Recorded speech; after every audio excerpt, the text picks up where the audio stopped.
In the midst of World War II, winter didn't just bring cold, it brought danger. Cities across Europe faced nights so bitter that unheated rooms became life-threatening. Coal ran low, oil was rationed by the ounce, and electrical grids failed under the weight of bombs or severe storms. Yet, in the chaos, civilians survived. Not because of government programs or new technology, but because they revived a heating technique almost nobody talks about today. A method that required no electricity, no pumps, no complicated machinery. A method so reliable it kept homes warm when every modern convenience failed.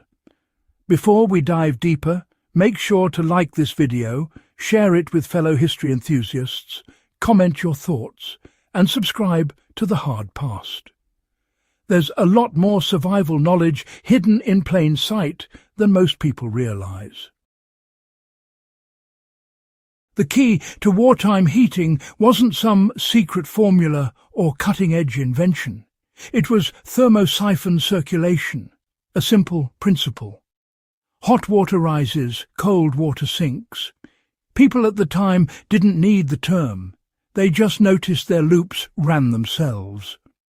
Unlike modern radiators that rely on electric pumps to move water, these gravity-fed systems created a continuous flow using nothing but temperature differences. Water in a stove or boiler jacket would heat, rise through a pipe into radiators, transfer its warmth into the room, cool slightly, and descend back to the heat source. As long as the loop maintained a height difference and a steady slope, the system worked silently and reliably, day after day, even under blackout conditions. Wartime households rarely had access to new equipment. Manuals and diaries from the 1940s are filled with examples of civilians scavenging materials.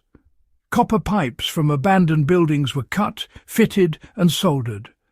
Old cast-iron radiators found in demolished structures were pressed into service. Existing plumbing was modified to form a continuous loop. The one non-negotiable requirement was height.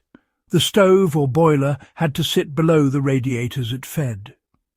Urban homes often placed the heat source in a basement, while rural families sometimes dug shallow pits to lower their stoves beneath floor level. Greater height differences meant stronger circulation, and the system thrived on clean, upward slopes without dips, which could trap air and halt flow.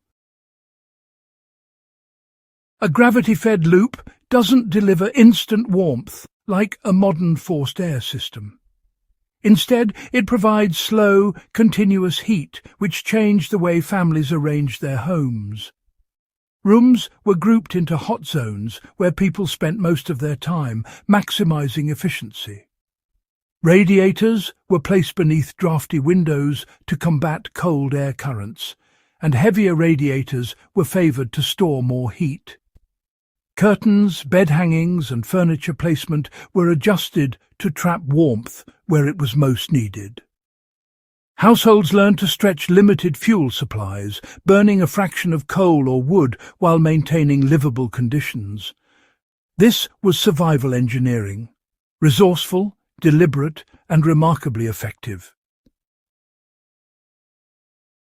For a modern enthusiast or survivalist, replicating this system is straightforward, provided the basic principles are respected. The heat source must be lower than the radiators. Pipes must rise steadily from the stove and return gently downward, forming a continuous loop. Historically, excess heat and pressure were managed through header tanks in attics. Today, insulated thermal storage tanks offer improved efficiency, keeping water hot long after the fire has died down. Insulation on the piping is critical. Without it, water cools too quickly and circulation falters. Even a small cabin with a wood stove on the ground floor can heat a loft above using nothing more than a properly sloped copper line. Once lit, the system circulates quietly and predictably, stretching firewood or coal far longer than direct radiant heat could. This method is not just historical curiosity. In off-grid homes, tiny cabins or survival situations, thermosiphon systems offer a layer of heating completely independent from electricity. Solar power systems often struggle during extended cloudy periods, and grid failures can leave conventional heating useless. A gravity-fed loop, insulated and correctly configured, remains operational under any conditions. It is virtually indestructible, freezes slowly because moving water resists ice formation, and requires no mechanical parts that can burn out or overload. Wartime households trusted it for one reason. It simply worked. Day after day, storm after storm, blackout after blackout. For anyone interested in history, survival, or off-grid living, the lesson is clear. Sometimes low-tech solutions built on fundamental physics are the most resilient tools available. They are not subject to supply chains, power outages, or fragile electronics. They require observation, patience, and thoughtful design, but they reward these qualities with warmth and security. Thermosiphon heating is a reminder that the past contains functional wisdom, not just stories.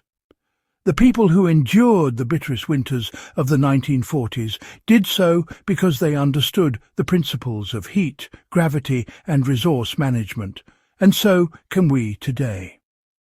If this exploration of forgotten wartime engineering inspired you, or if you're eager to preserve these survival lessons for future generations, make sure to subscribe to The Hard Past, like this video, share it with friends, and leave a comment with your thoughts or experiences.